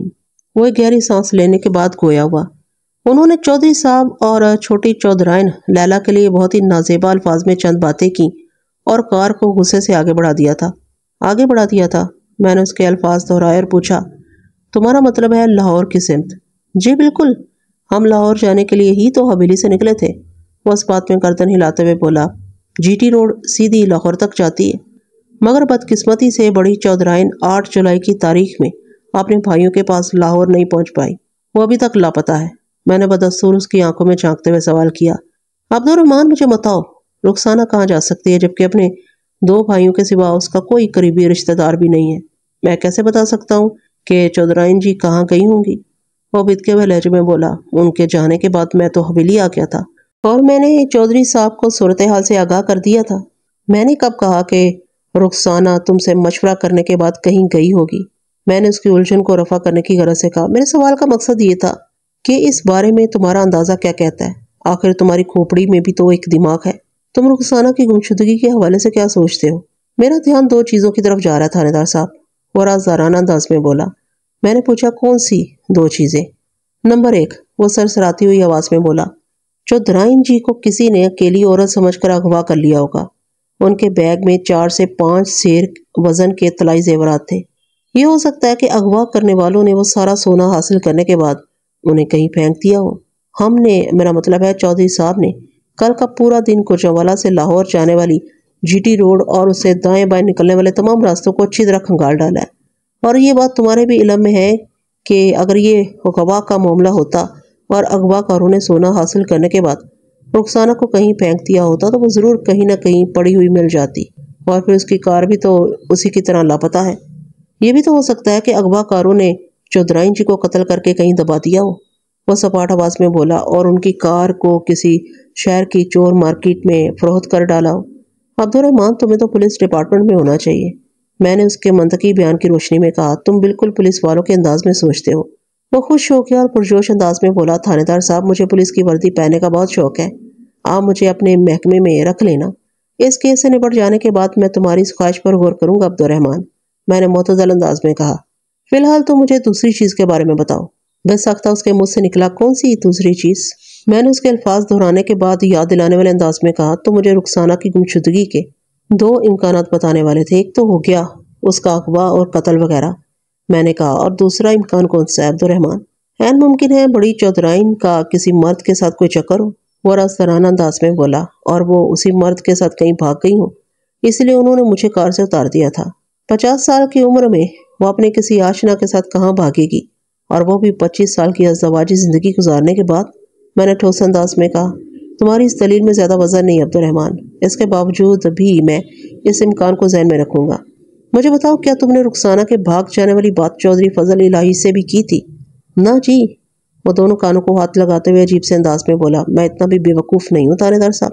میں نے مزید 2-4 سوالات کے بعد عبد الرحمن کو جانے کی اجازت دے دی۔ اسی رات عشاء کی اذان کے وقت ASI نعمت اللہ کی 3 رکنی ٹیم بے نیل و نامراد واپس لوٹ آئی۔ انہیں رخسانہ کا کوئی سراغ ملا تھا اور نہ ہی اس کی فورڈ کار کا کوئی نشان ملا تھا، اور یہ کوئی ہوش آئند اور صحت مند صورتحال نہیں تھی۔ 11 جولائی کی صبح میں نے تھانے کا نظام حوالدار شبیر خان کے سپرد کیا اور نیو خان بس سروس کی ایک نئی نکور بس پر سوار ہو کر لاہور کی جانب روانہ ہو گیا۔ نیو خان اور پنجاب ہزارہ اس زمانے میں لاہور راولپنڈی کے درمیان چلنے والی سب سے زیادہ مستعد اور قابل بھروسہ بس سروس سمجھی جاتی تھی۔ مذکورہ بس نے 1.5 گھنٹے کے بعد مجھے لاہور کے لاری اڈے واقع بادامی باغ پہنچا دیا۔ میں نے بس اسٹینڈ سے باہر نکل کر ایک تانگا پکڑا اور سیدھا ٹیمپل روڈ پہنچ گیا۔ نواب جیولرز کو تلاش کرنے میں مجھے کسی دقت کا سامنا نہیں کرنا پڑا۔ وہ ٹیمپل روڈ کی ایک معروف اور خاصی بڑی جیولری شاپ تھی۔ میں دکان کے اندر داخل ہوا تو سیلز مین سے سامنا ہوا۔ اس وقت میں یونیفارم میں تھا، لہٰذا مجھ پر نگاہ پڑتے ہی وہ لوگ اٹینشن ہو کر سوالی نظر سے مجھے دیکھنے لگے۔ میں اس دکان کے مالک سے ملنے آیا ہوں، میں نے حد الامکان نرم اور شائستہ لہجے میں کہا۔ علی محمد یا علی احمد میں سے جو کوئی بھی موجود ہو، مجھے اس کے پاس لے چلیں۔ گزشتہ روز میں نے چودھری فضل الہی سے گمشدہ رخسانہ کے دونوں بھائیوں نواب علی محمد اور نواب علی احمد کے بارے میں تفصیلی معلومات حاصل کر لی تھیں۔ ایک سیلز مین نے میرے سوال کے جواب میں کہا، چھوٹے نواب صاحب تو ابھی آئے نہیں ہیں اور بڑے نواب صاحب اندر اپنے کمرے میں بیٹھے ہیں۔ بات کے اختتام پر اس نے دکان کے پچھلے حصے میں بنے ہوئے ایک کمرے کی جانب اشارہ بھی کر دیا۔ میں نے اس کی نشاندہی کی سمت دیکھا تو وہاں مجھے ٹرانسپیرنٹ شیشے کی دیواروں والا ایک چھوٹا سا کمرہ دکھائی دیا، جس کے اندر ایک ادھیڑ عمر آسودہ حال شخص بیٹھا ہوا تھا۔ ٹھیک ہے، میں انہی سے مل لیتا ہوں، میں نے سرسری انداز میں کہا۔ نواب صاحب کو جا کر بتاؤ کہ کچھ حوالہ سے ایک پولیس آفیسر ان سے ملنے آیا ہے۔ سیلزمین اس بات میں گردن ہلانے کے بعد دکان کے ایک بھی حصے کی طرف بڑھ گیا۔ جواہرات اور زیورات کی دکانوں میں مالکان اپنی بیٹھک کے لیے اس قسم کے چھوٹے اور محفوظ کمرے لازمی بنواتے ہیں، جہاں تک ہر کسی کی رسائی نہیں ہوتی۔ مذکورہ سیلزمین جیسے ہی اس ننھے سے کانچ محل میں پہنچا، اس نے اپنے سیٹ کو میرے بارے میں بتایا تو نواب علی محمد نے نگاہ اٹھا کر میری جانب دیکھا تھا۔ پھر اس نے اپنے ملازم سے کچھ کہا۔ میں نواب صاحب کی آواز تو نہیں سن سکا، مگر اس کے ہاتھ کے اشاروں اور چہرے کے تاثرات سے میں نے بخوبی اندازہ لگا لیا کہ اس نے مجھے شرف باریابی عطا کر دیا تھا۔ 1 منٹ سے بھی پہلے میرا یہ اندازہ درست ثابت ہوا۔ سیلزمین پلٹ کر میرے پاس آیا اور مجھے اطلاع دی، نواب صاحب آپ کو بلا رہے ہیں۔ میں گمشدہ رخسانہ کے بڑے بھائی نواب علی محمد کے چیمبر میں اس کے روبرو جا بیٹھا۔ رسمی لیکس میں نے بڑے نواب کو حلیم الطبع، خوش اخلاق اور ملنسار پایا۔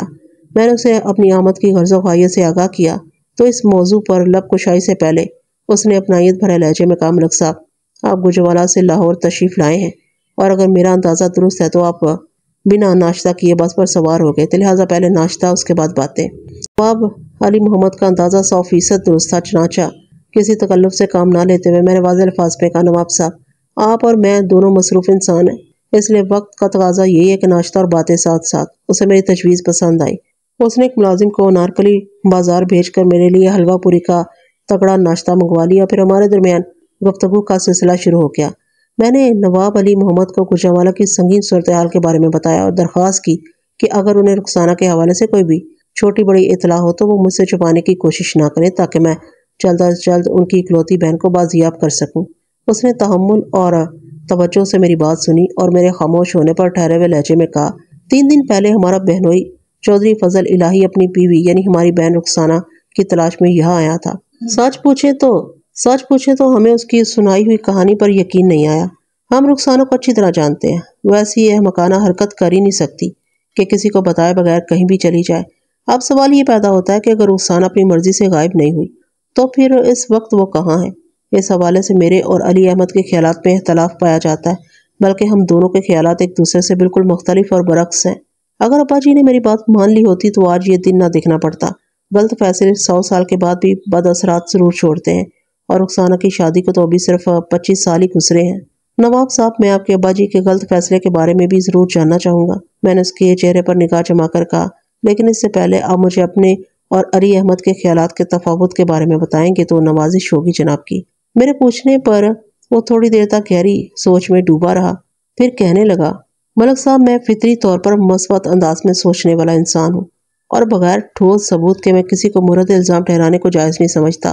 میرے خیال میں رخسانہ کی پراسرار گمشدگی میں ہمارے بہنوئی کا کوئی ہاتھ نہیں ہے۔ عین ممکن ہے کہ کوئی لٹیرا، ڈاکو یا نوسر باز اس کے پیچھے لگ گیا ہو۔ اس کے پاس بڑے سائز کا ایک بیگ بھی تھا جس میں رخسانہ کے استعمال کے کپڑے کم اور طلائی زیورات زیادہ تھے، اور وہ بھی جڑاؤ، جن میں ہیرے، یاقوت، پکراج، نیلم، زمرد اور دیگر قیمتی نگینے جڑے ہوئے تھے۔ اس کی آواز بھر آ گئی۔ چند لمحات کی ساگوار خاموشی کے بعد اس نے غمزدہ آواز میں کہا، یہ سارا مال و اسباب جائے چولہے میں۔ ہمارے پاس دولت کی کمی ہے اور نہ ہی سونے چاندی اور نگینوں کی۔ رب سے میری ایک ہی دعا ہے کہ رخسانہ خیریت سے ہو اور بہت جلد ہمارے پاس آ جائے۔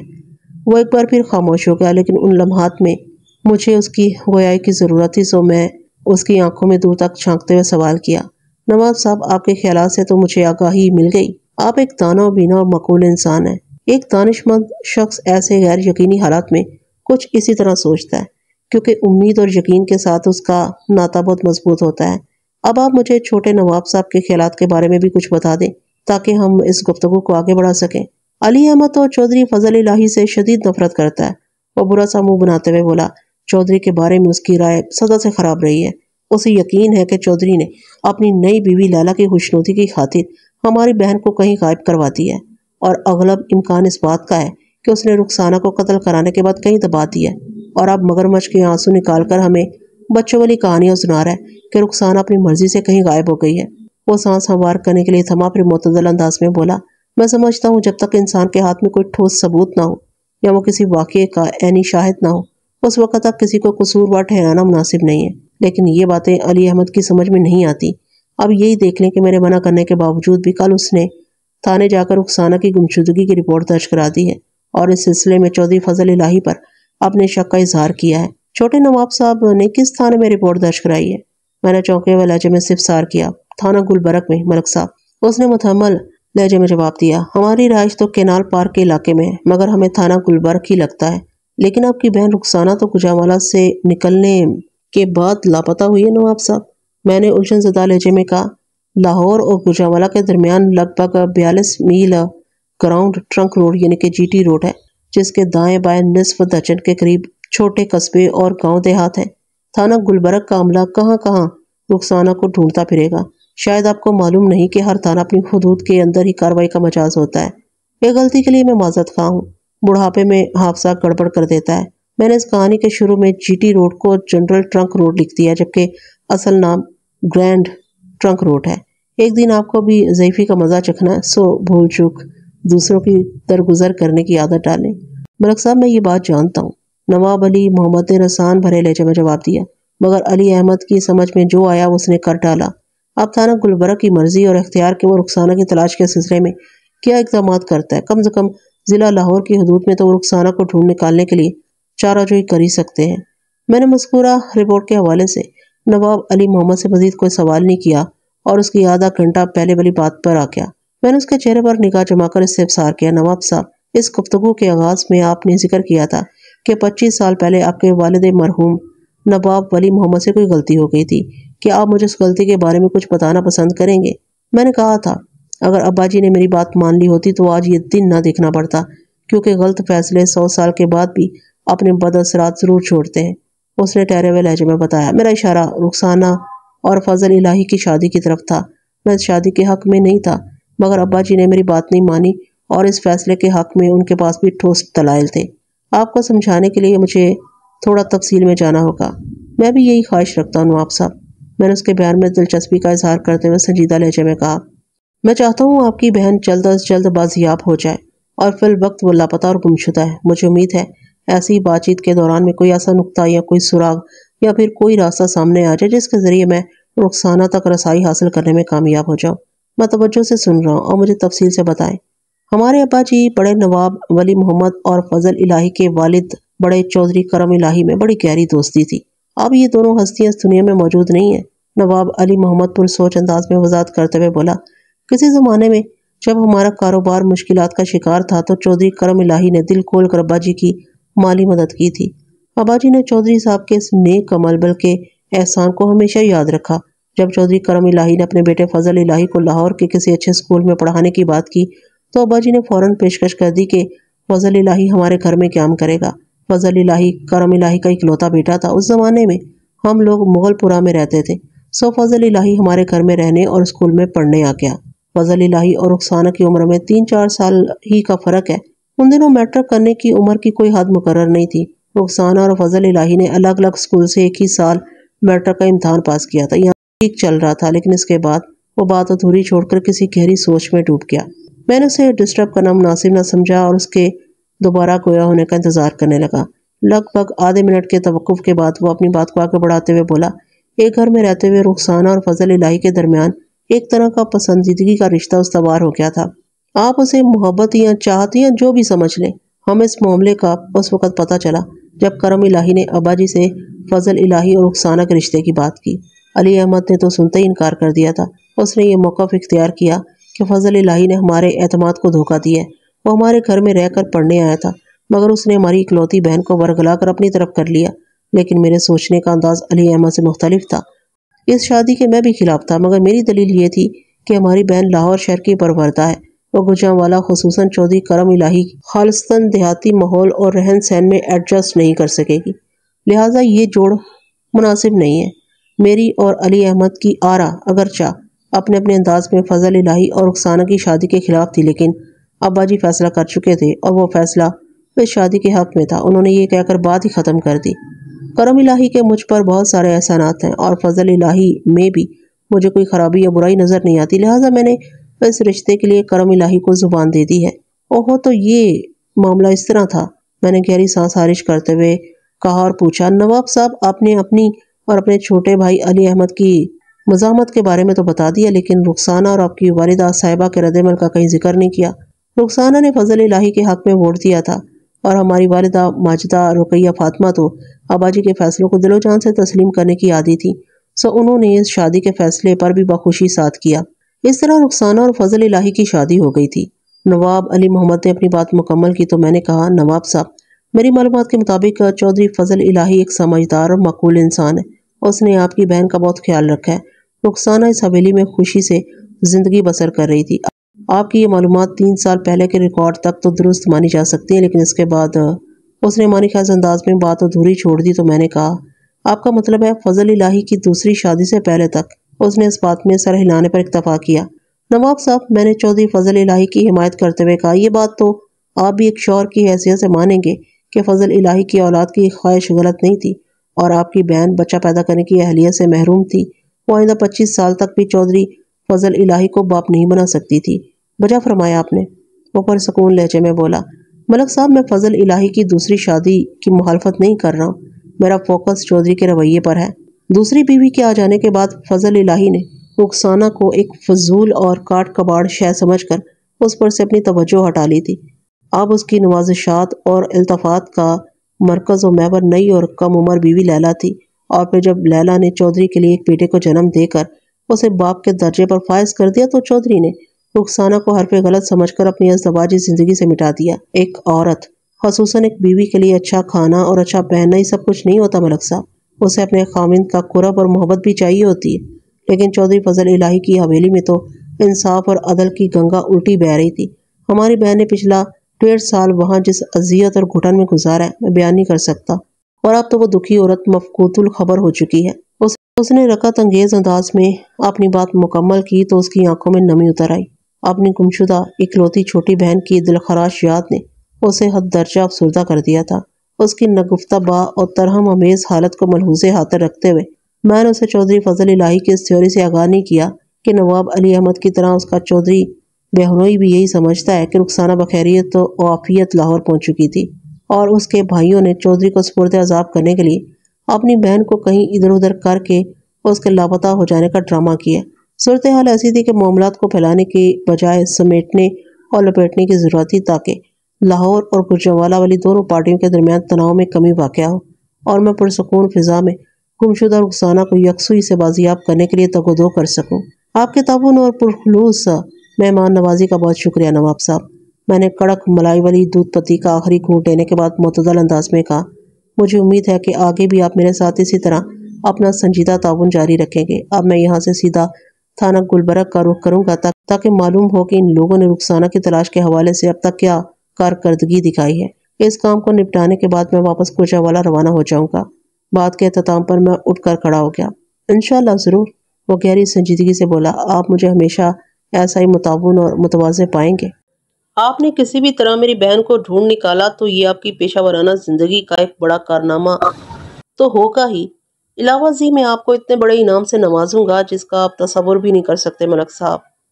آپ کی اس دریا دلی کا پیش کی شکریہ نواب صاحب، میں نے اس کی آنکھوں میں دیکھتے ہوئے واشگاف الفاظ میں کہا، لیکن میں ایک بات واضح کر دوں کہ میں پولیس ڈپارٹمنٹ کی وردی پہن کر کسی انعام و ستائش کے لالچ میں دوڑ دھوپ نہیں کرتا، بلکہ میں اسے اپنا فرض اور اس پیشے کی ذمہ داری سمجھتا ہوں۔ آپ کے ساتھ گفتگو کر کے مجھے اچھی طرح اندازہ ہو گیا ہے کہ آپ ایک فرشناس اور محنتی پولیس آفیسر ہیں۔ اگر آپ روایتی قسم کے ہڈ حرام پولیس والے ہوتے تو گوجرانوالہ سے لاہور تک کا سفر کرنے کے بارے میں کبھی نہ سوچتے۔ میں نے انعام کی بات آپ کو کسی قسم کا لالچ دینے کے لیے نہیں کی تھی، وہ میرے دل کی آواز تھی، اور دل کے معاملات میں دماغی کہاں چلتی ہے ملک صاحب۔ جائیں، جا کر اپنا کام کریں، میں آپ کی نصرت کے لیے تہہ دل سے دعا گو ہوں، اور کیوں نہ ہوں آپ میری پیاری بہن کو بازیاب کرنے کے لیے اپنا خون پسینہ ایک کر رہے ہیں۔ میں نے نواب علی محمد کو الوداعی سلام کیا اور نواب جیولر سے باہر نکل آیا۔ تھانہ گلبرگ کے انچارج نوید بھٹی نے گرم جوشی سے میرا استقبال کیا۔ اس وقت تک دوپہر اپنے جوبن پر آ چکی تھی۔ میں تھوڑی دیر پہلے ہی نواب علی محمد کی دکان سے تگڑا ناشتہ کر کے نکلا تھا اور مجھے ذرا سی بھی بھوک محسوس نہیں ہو رہی تھی، لیکن نوید بھٹی کا اصرار تھا کہ میں اتنی دور سے آیا ہوں، لہٰذا خاطر تواضع تو بنتی ہے۔ بھٹی صاحب، باقاعدہ کھانے کی تو بالکل طلب نہیں ہے، میں نے صاحب کو ایک مظاہرہ کرتے ہوئے کہا، اگر آپ ضد کر رہے ہیں تو کچھ ہلکا پھلکا منگوا لیں۔ اس نے کمرے سے باہر جا کر کسی کانسٹیبل کو میرے لیے کچھ لانے کا آرڈر دیا اور 10 منٹ کے بعد میرے پاس آ گیا۔ میں اپنا تعارف کرانے کے بعد اسے اپنی آمد کی غرض و غایت سے آگاہ کر چکا تھا۔ اس نے رسمی الیکس کے بعد باقاعدہ گفتگو کا آغاز کرتے ہوئے کہا، ملک صاحب، یہ بڑا عجیب و غریب کیس ہے۔ ایک 50 سالہ چودھرائن گوجرانوالہ سے لاہور آتے ہوئے اچانک کہیں غائب ہو جاتی ہے۔ اس کا شوہر چودھری فضل الہی آپ کے تھانے سے رجوع کرتا ہے اور گمشدہ عورت کا چھوٹا بھائی نواب علی احمد میرے پاس آ کر اس کی گمشدگی کی رپورٹ درج کراتا ہے، اور ساتھ ہی وہ اپنے بہنوئی پر شک کا اظہار بھی کرتا ہے کہ اس نے رخسانہ کو قتل کر کے کہیں دبا دیا ہے، اور پریشانی کا اظہار کر کے ان لوگوں کا سکون برباد کر رہا ہے، اور ہم سے یہ درخواست بھی کہ اس کی بہن کو جلد از جلد ڈھونڈ نکالیں۔ سچ پوچھیں تو ابھی تک ہم نے اس سلسلے میں کوئی سنجیدگی نہیں دکھائی۔ ہم زیادہ سے زیادہ 8 جولائی کی تاریخ میں لاہور کے اندر قتل و اغوا کے واقعات کو چیک کر سکتے ہیں، یا پھر اس روز مختلف حادثات کا شکار ہو کر زندگی کی بازی ہار جانے والے یا شدید زخمی حالت میں کسی اسپتال پہنچائے جانے والے افراد میں رخسانہ کو تلاش کرنے کی کوشش کر سکتے ہیں۔ یہ کام ہم کل صبح سے شروع کرنے والے ہیں۔ بے شک یہ کیس واقعتاً خاصا ٹیڑھا اور پیچیدہ ہے، آپ اسے عجیب و غریب کہنے میں حق بجانب ہے، لیکن میرے خیال میں آپ کو کل ہی اس معاملے کی چھان بین شروع کر دینا چاہیے تھی، میں نے گہری سنجیدگی سے کہا۔ خیر، اب تو بال مکمل طور پر آپ کی کورٹ میں آ چکی ہے۔ میں سمجھا نہیں ملک صاحب۔ اس نے الجھن زدہ نظر سے مجھے دیکھا۔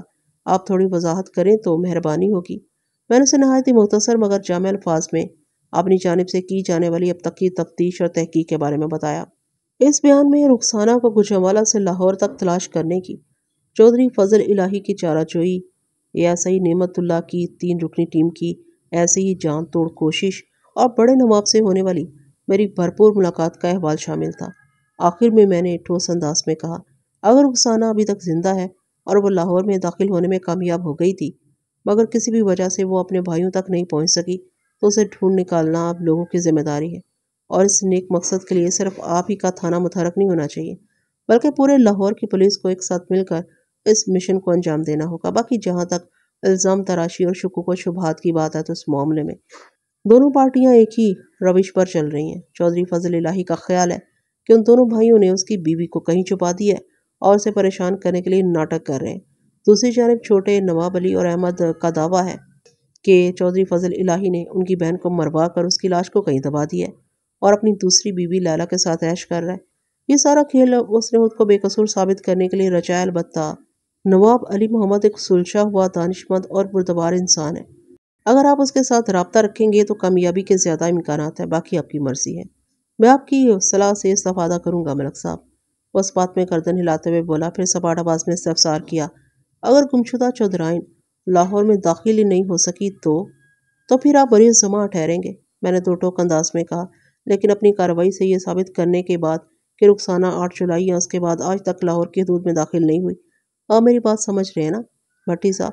جی میں اچھی طرح سمجھ گیا، وہ توانا لہجے میں بولا۔ اب میں کل کا انتظار نہیں کروں گا، فکر نہ کریں، میں ابھی اپنے بندوں کو کام پر لگاتا ہوں۔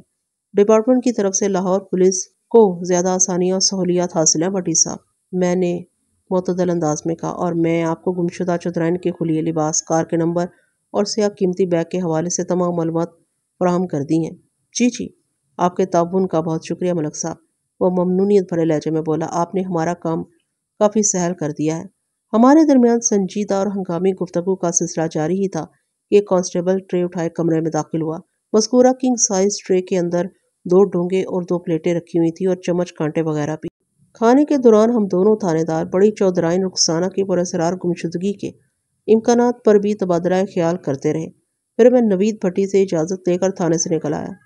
گلبرگ تھانے سے بس اسٹینڈ تک نوید بھٹی نے میرے لیے سواری کا بندوبست کرا دیا تھا۔ یہ میری زندگی کا ایک معلق کیس تھا۔ تفتیش کی گاڑی ایک بند گلی میں پہنچ کر فریز ہو گئی تھی، جس کے باعث سارے معاملات لٹک کر رہ گئے تھے۔ تلاش بسیار کے باوجود بھی میں گمشدہ چودھرائن کا کوئی سراغ نہیں لگا سکا تھا۔ کچھ سمجھ میں نہیں آ رہا تھا کہ وہ کہاں چلی گئی تھی، زندہ یا مردہ، کسی بھی حالت میں اس کا اتا پتہ نہیں مل رہا تھا، اور دن تھے کہ کھٹ آگے بڑھ رہے تھے۔ اس کیس کو ہاتھ میں لیے لگ بھگ 2 ہفتے ہو گئے تھے۔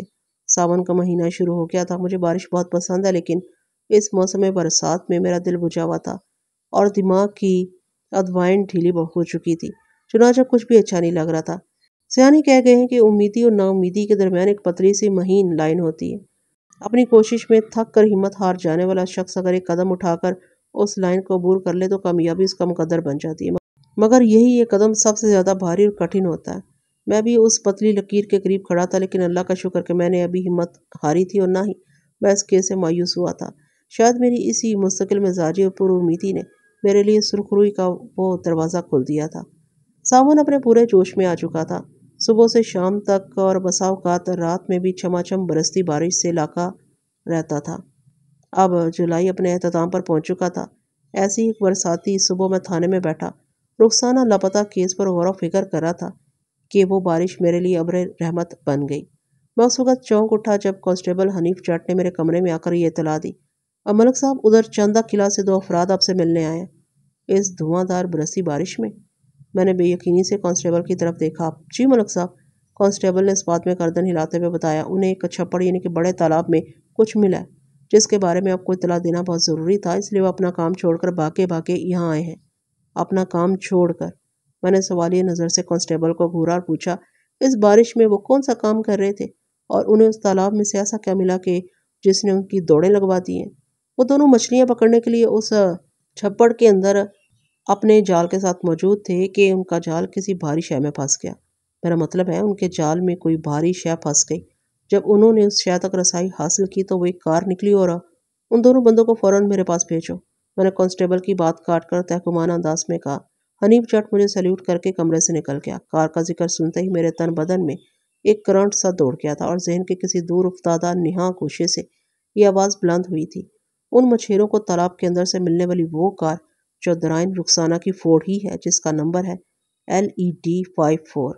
مسلسل بارش کے باعث عموماً ندی نالوں نہروں اور دریاؤں میں طغیانی آ جاتی ہے، جس سے فاضل پانی کناروں سے چھلک کر آس پاس کے علاقوں کو سیراب کر دیتا ہے اور بعض اوقات یہ سیرابی زحمت کا سبب بھی بن جاتی ہے۔ مذکورہ دونوں بندے میرے کمرے میں حاضر ہوئے تو میں نے فی الفور انہیں اپنے سنسنی خیز سوالات کی دھار پر رکھ لیا۔ وہ دونوں پوری طرح بارش میں بھیگے ہوئے تھے اور ان کے چہروں پر پریشانی سے زیادہ خوف نظر آ رہا تھا۔ میرے استفسار کے جواب میں انہوں نے جو کہانی سنائی اس کا لب لباب کچھ اس طرح تھا۔ مذکورہ تالاب چندہ قلعہ سے کم و بیش آدھ میل آگے جی ٹی روڈ کے کنارے کھیتوں کے بیچ واقع تھا اور اپنے پھیلاؤ کے لحاظ سے وہ ایک جھیل ہی نظر آتا تھا۔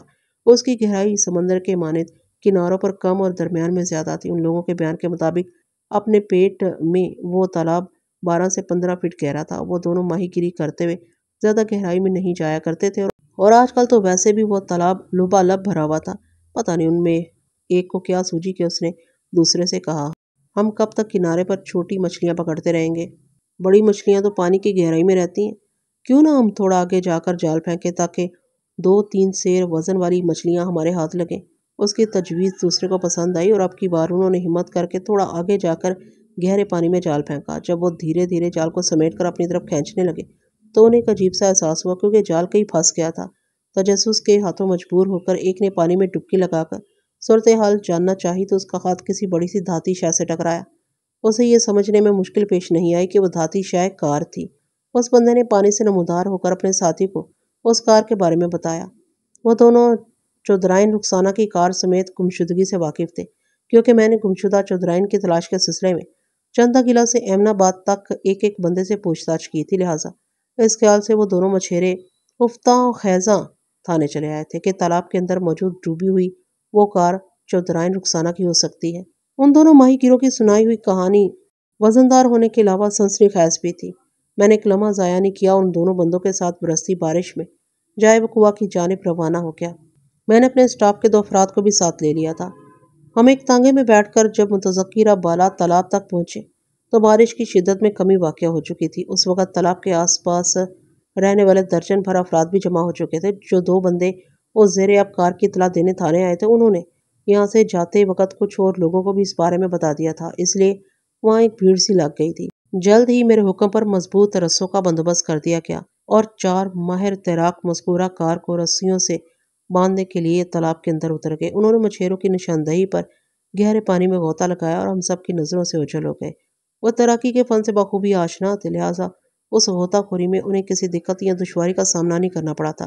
چند منٹ بعد ہی وہ چاروں سطح آب پر نمودار ہوئے تو ان کے ہاتھوں میں رسے نظر آ رہے تھے جن کے دوسرے سرے پانی کے اندر موجود کار سے باندھ دیے گئے تھے۔ آئندہ آدھے گھنٹے میں کوشش کر کے تالاب کی گہرائی میں ڈوبی ہوئی فورڈ کار کو باہر نکال لیا گیا۔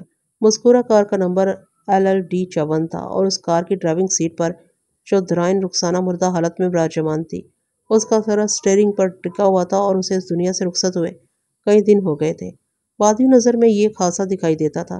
رخسانہ چندہ قلعہ سے کار کو دوڑاتے ہوئے لاہور کی جانب روانہ ہوئی تو کار پر اس کا کنٹرول نہ رہا اور کار بے قابو ہو کر جی ٹی روڈ سے نیچے اتری اور اس تالاب کی تہہ میں پہنچ گئی وغیرہ۔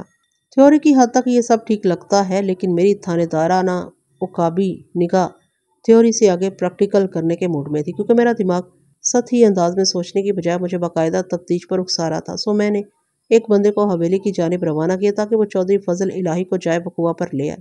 اس کے بعد میں کار اور اس کے اندر موجود رخسانہ کی لاش کے معائنے میں مصروف ہو گیا۔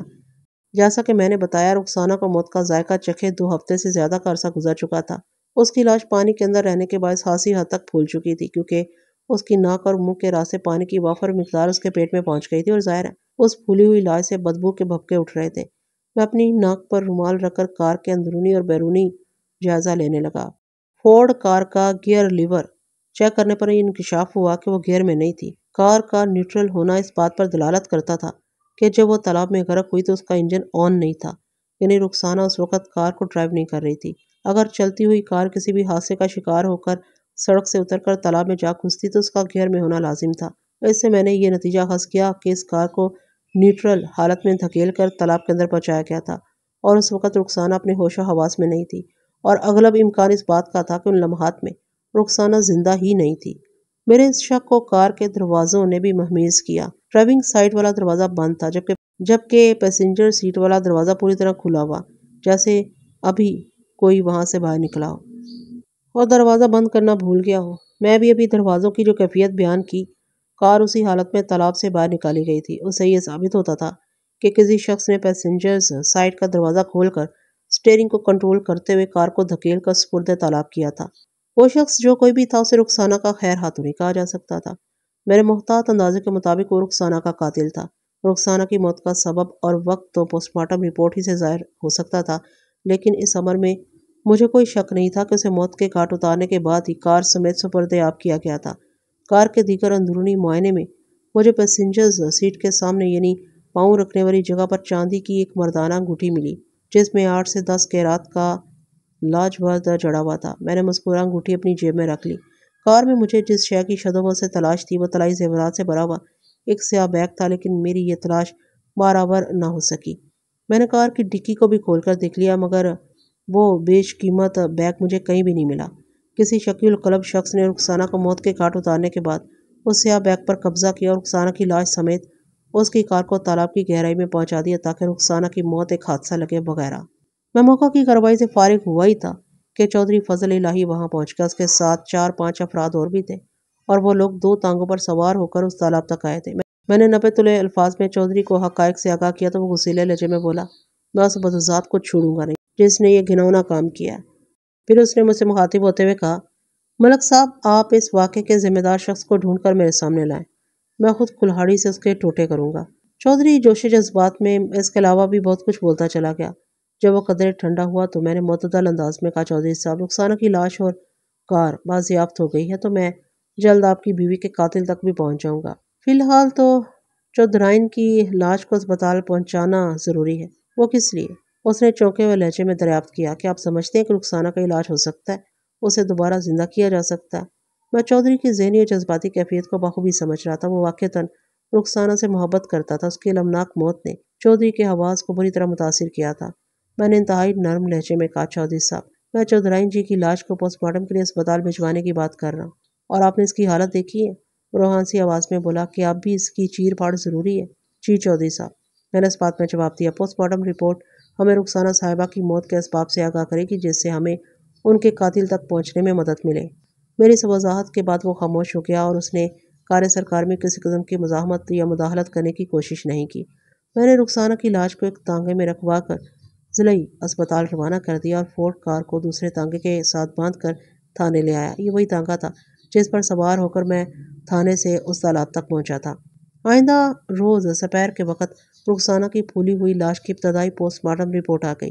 مذکورہ رپورٹ کے مطابق رخسانہ کی موت 8 جولائی کی صبح 9 اور 10 بجے کے درمیان واقع ہوئی تھی۔ خون کے ٹیسٹ اور چودھرائن کے معدے سے حاصل ہونے والے مواد سے پتہ چلا تھا کہ اسے زہر دے کر موت کے گھاٹ اتارا گیا تھا۔ مقتولہ کی گردن کے عقبی حصے میں ایک سوئی چبھنے کا نشان بھی ملا تھا۔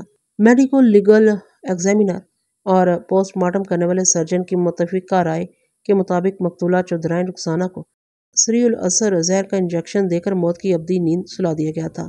گویا یہ سیدھا سادہ قتل عمد کا کیس تھا۔ چودھری فضل الہی اپنی بیوی نمبر 1 مقتولہ رخسانہ کی لاش لینے تھانے آیا تو اس نے شاکی لہجے میں مجھ سے سوال کیا، ملک صاحب، آپ نے کل مجھ سے کہا تھا کہ رخسانہ کا پوسٹ مارٹم اس لیے کرایا جا رہا ہے تاکہ اس کے قاتل تک پہنچنے کا راستہ مل سکے، تو کیا آپ نے قاتل کو ڈھونڈ لیا؟ چودھری کا یہ سوال عجیب و غریب ہونے کے علاوہ خاصا فکر انگیز بھی تھا، لیکن جواب دینا بھی ضروری تھا۔ چنانچہ میں نے پراعتماد لہجے میں کہا، سمجھ لیں میں آپ کی بیوی کے قاتل کے بہت قریب پہنچ چکا ہوں۔ میں زبانی کلامی کچھ بھی نہیں سمجھ سکتا ملک صاحب، اس نے کڑوے لہجے میں کہا، آپ کو اندازہ نہیں ہے کہ میں اس وقت کس اذیت سے گزر رہا ہوں۔ مجھے بخوبی اندازہ ہے چودھری صاحب، میں نے اس کی آنکھوں میں دیکھتے ہوئے ٹھوس انداز میں کہا، آپ کی ذہنی اور قلبی حالت آپ کے چہرے اور آنکھوں سے عیاں ہے، اس کے باوجود بھی آپ بجھارتے ڈال رہے ہیں۔ اس کے شکوے کا درجہ حرارت بڑھ گیا۔ اگر آپ رخسانہ کے قاتل کے نزدیک پہنچ چکے ہیں تو اسے کان سے پکڑ کر میرے سامنے کیوں نہیں لاتے؟ اس موقع کے لیے آپ کو ایک دن انتظار کرنا ہوگا۔ میں نے کہا، میں پہلی رخسانہ کی دائمی جدائی کا صدمہ برداشت نہیں کر پا رہا۔ اس نے ٹوٹے ہوئے لہجے میں کہا، اوپر سے آپ مجھے انتظار کی سولی پر چڑھانے کی باتیں کر رہے ہیں۔ یہ سب میں آپ کی خصوصاً مرحومہ کی بھلائی کے لیے کر رہا ہوں چودھری صاحب، میں نے اس کے چہرے پر نگاہ جما کر ٹھوس انداز میں کہا، چودھرائن کی لاش کی حالت آپ نے کل دیکھی تھی، پوسٹ مارٹم کے بعد تو اس کا اور بھی حشر نشر ہو گیا ہے۔ میں چاہتا ہوں کہ آپ آج ہی ان کی تدفین کر دیں، باقی کل صبح آپ کی حویلی میں حاضر ہوتا ہوں۔ باقی کی تمام باتیں روبرو بیٹھ کر ہوں گی، بہت ساری باتیں نہیں، صرف ایک بات، چودھری نے دو ٹوک الفاظ میں کہا، میں اس بدبخت تک پہنچنا چاہتا ہوں جس نے میری رخسانہ کا خون کیا ہے۔ میری سمجھ میں تو یہی آ رہا ہے کہ اس منحوس کالے بیگ کی وجہ سے ہی رخسانہ نے جان گنوائی ہے۔ مذکورہ طلائی زیورات سے بھرا ہوا وہ بیگ کار کے کسی بھی حصے سے برآمد نہیں ہوا، سوچ میں ڈوبے ہوئے لہجے میں کہا، اس لیے آپ کا اندازہ درست ثابت ہو سکتا ہے لاہور سے رخسانہ کے دونوں بھائی بھی اپنی گاڑی میں آئے ہوئے ہیں، چودھری نے بتایا۔ موجودہ صورتحال میں وہ بھی یہی سمجھ رہے ہیں، بلکہ یہ رہزنی اور قتل کی ایک لرزہ خیز واردات ہے۔ اگر آپ کہیں تو میں بھی انہیں کل صبح تک اپنی حویلی میں روک لوں تاکہ ان سے آپ کی ملاقات ہو جائے۔ وہ تدفین کے بعد واپس لاہور جانے کی بات کر رہے تھے۔ یہ تو بہت اچھی بات ہے کہ آپ پر سے ان بھائیوں کا شک جاتا رہا، میں نے معتدل انداز میں کہا۔ ویسے مجھے ان سے ملنے کا کوئی شوق نہیں ہے، آپ انہیں واپس جانے دیں، میں تو کل صبح صرف اور صرف آپ سے ملاقات کرنے حویلی آ رہا ہوں۔ وہ چند لمحات تک ٹٹولتی ہوئی نظر سے مجھے دیکھتا رہا، جیسے یہ اندازہ لگانے کی کوشش کر رہا ہو کہ میرے دماغ میں کیا چل رہا ہے، لیکن اس نے مجھ سے کوئی سوال نہیں کیا اور یہ کہہ کر تھانے سے رخصت ہو گیا۔ اچھا ٹھیک ہے۔ اگلی صبح میں بارش کی پرواہ کیے بغیر چودھری فضل الہی کی حویلی پہنچ گیا۔ گزشتہ روز چودھرائن رخسانہ کو سپرد حق کر دیا گیا تھا۔ چودھری کے چہرے اور آنکھوں سے سوگواریت جھلک رہی تھی۔ اس نے بہت کوشش کی کہ میں ناشتہ کر لوں، لیکن میت والے گھر سے کچھ کھانے کو میرا دل نہیں چاہا۔ ویسے بھی میرا معمول ہے کہ میں فجر کی نماز ادا کرنے کے بعد ناشتہ کر لیتا ہوں اور پھر فوری طور پر کچھ کھانے کی حاجت نہیں ہوتی۔ میں چودھری کو لے کر ایک الگ تھلگ کمرے میں بیٹھ گیا اور کہا، آپ کی حویلی کے داخلی دروازے پر جو ملازم پہرا دیتے ہیں انہیں بلا کر ہدایت دے دیں کہ وہ کسی بھی شخص کو حویلی سے باہر نہ جانے دیں۔ اس کی کوئی خاص وجہ؟ اس نے الجھن زدہ لہجے میں پوچھا۔ ہاں، میں نے اس بات میں سر ہلایا اور کہا، میں چاہتا ہوں رخسانہ کے قاتل کو حویلی سے فرار کا موقع نہ ملے۔ تو آپ کا مطلب ہے رخسانہ کا قاتل اس حویلی کے اندر موجود ہے؟ اس نے چونکے ہوئے انداز میں کہا۔ اگر میری تھیوری درست ہے تو ہاں، قاتل کو اس وقت حویلی ہی میں ہونا چاہیے۔ میں نے کہا، کس تھیوری کا ذکر کریں ملک صاحب؟ میں کل سے اپنی ایک سوچ کو فالو کر رہا ہوں چودھری صاحب، میں نے سپاٹ آواز میں کہا۔ آپ پہلے وہ کریں جو میں کہہ رہا ہوں، اس کے بعد میری تھیوری آپ کی سمجھ میں آ جائے گی۔ اس نے مزید کوئی سوال نہیں کیا اور حویلی کے گیٹ پر مامور ملازمین کو اپنے پاس بلا کر میرے حسب منشا احکامات صادر کر دیے۔ پھر ملازمین کے جانے کے بعد اس نے مجھے مخاطب کرتے ہوئے کہا، ملک صاحب اب بتائیں آپ کس تھیوری کی بات کر رہے ہیں؟ 8 جولائی کی صبح کو اپنے ذہن میں تازہ کریں چودھری صاحب، میں نے اس کی آنکھوں میں دیکھتے ہوئے کہا، جب آپ کی زوجہ اول لاہور جانے کے لیے حویلی سے نکلی تھی۔ میں اس منظر کو بھلا کیسے بھول سکتا ہوں ملک صاحب، وہ نمناک لہجے میں بولا۔ اس وقت رخسانہ کو میں نے آخری بار زندہ دیکھا تھا۔ کار کی ڈرائیونگ سیٹ آپ کے ڈرائیور عبدالرحمن نے سنبھال رکھی تھی۔ میں نے کہا اور پوچھا، مرحومہ رخسانہ کہاں تشریف فرما تھی؟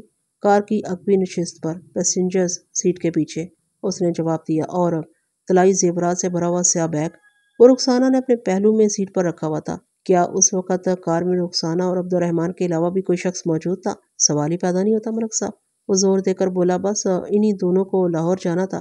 حویلی سے باہر اور کسے یہ بات معلوم تھی کہ آپ کی زوجہ اول 3-4 سیر وزنی سونے کے زیورات کے ساتھ گوجرانوالہ سے لاہور جا رہی تھی؟ کسی کو بھی نہیں، وہ بیزاری سے بولا اور پوچھا، آپ تو مجھے اپنی کسی تھیوری کے بارے میں بتانے والے تھے۔ میری تھیوری، میں نے ٹھہرے ہوئے لہجے میں کہا اور اپنی جیب سے چاندی کی انگوٹھی نکال کر چودھری فضل الہی کی جانب آتے ہوئے کہا، یہ رہی میری تھیوری۔ کیا بتا سکتے ہیں کہ یہ انگوٹھی کس کی ہے؟ ہاں کیوں نہیں، وہ شناسا نظر سے مذکورہ انگوٹھی کو دیکھتے ہوئے بولا، یہ تو میرے ڈرائیور عبدالرحمن کی انگوٹھی ہے۔ جب وہ رخسانہ کو لے کر لاہور جا رہا تھا تو میں نے اس کے ہاتھ میں اس انگوٹھی کو دیکھا تھا، اور جب وہ آدھے گھنٹے کے بعد واپس آ گیا تو کیا اس وقت بھی یہ انگوٹھی اس کی انگلی میں موجود تھی؟ میں نے اس پر دھیان نہیں دیا۔ 8 جولائی سے آج تک آپ نے اس انگوٹھی کو عبدالرحمن کی کسی بھی انگلی میں دیکھا ہے؟ میں نے سوال کیا۔ سچی بات تو یہ ہے کہ رخسانہ کی پراسرار گمشدگی کے بعد میری ساری توجہ اس کی بازیافت پر لگ گئی تھی، میں کسی اور چیز کے بارے میں سوچ ہی نہیں سکا۔ اس نے جواب دیا۔ پھر سوال کیا، ملک صاحب آپ کو یہ انگوٹھی کہاں سے ملی؟ اسی فورڈ کار کے اندر سے جس کے ڈرائیونگ سیٹ پر آپ کی پہلی بیوی رخسانہ کی پھولی ہوئی لاش موجود تھی، میں نے انکشاف انگیز لہجے میں کہا۔ یہ انگوٹھی پیسنجرز سیٹ کے نیچے کار کے فرش پر اس طرح پڑی ہوئی تھی جہاں پاؤں رکھے جاتے ہیں۔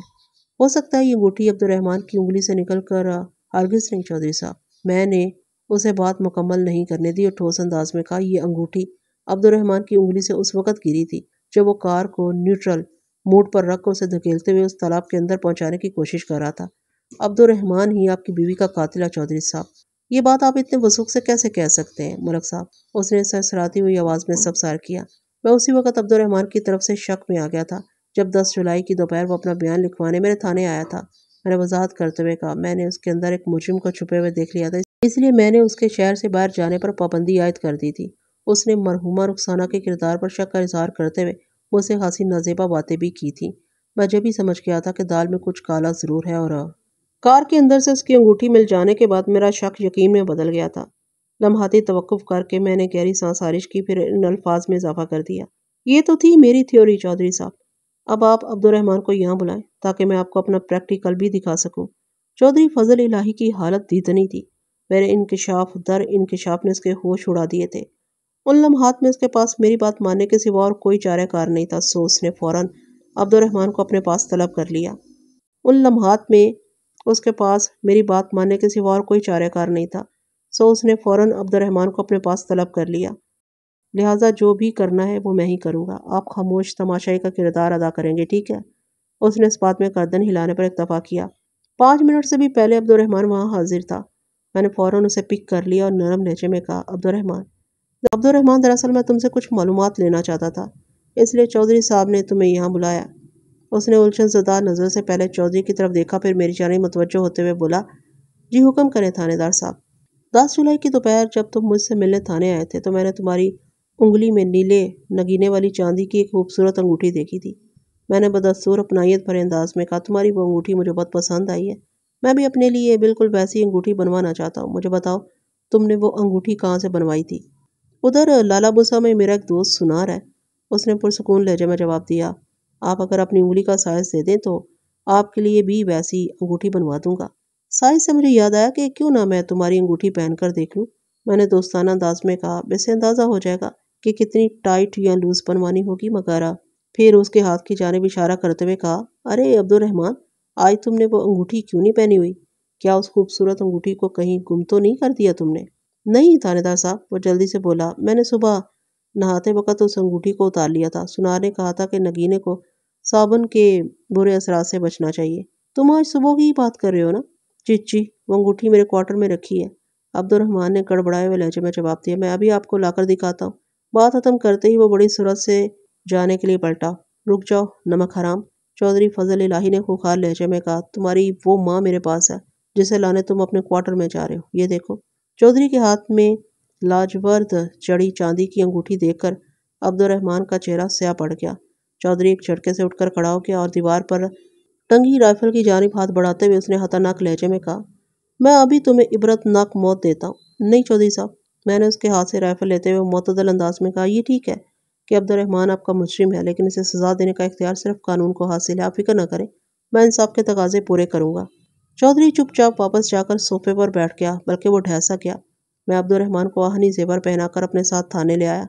جب پولیس کسی مجرم پر ہاتھ ڈال دیتی ہے تو پھر اس کی زبان کھلوانے میں کوئی دشواری پیش نہیں آتی۔ عبد الرحمن کو میں نے جب تفتیش کی چکی میں پیسا تو وہ بھی سب کچھ اگلنے پر مجبور ہو گیا۔ یہ بتانے کی ضرورت نہیں کہ عبد الرحمن کی نشاندہی پر میں نے اس کے 2 ساتھیوں کو گجرات سے گرفتار کر لیا تھا اور مرحومہ رخسانہ کے سیاہ بیگ والے طلائی زیورات میں سے زیادہ تر بھی برآمد کر لیے تھے۔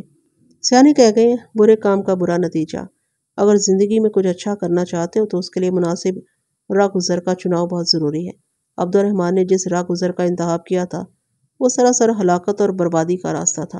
امید کرتی ہوں کہانی آپ کو اچھی لگی ہوگی۔ اچھی لگی ہے تو لائک، کمنٹ اور شیئر کرنا ہرگز مت بھولے گا، اور مجھے اجازت دیجیے ایسی کسی اچھی سی کہانی تک کے لیے اللہ حافظ۔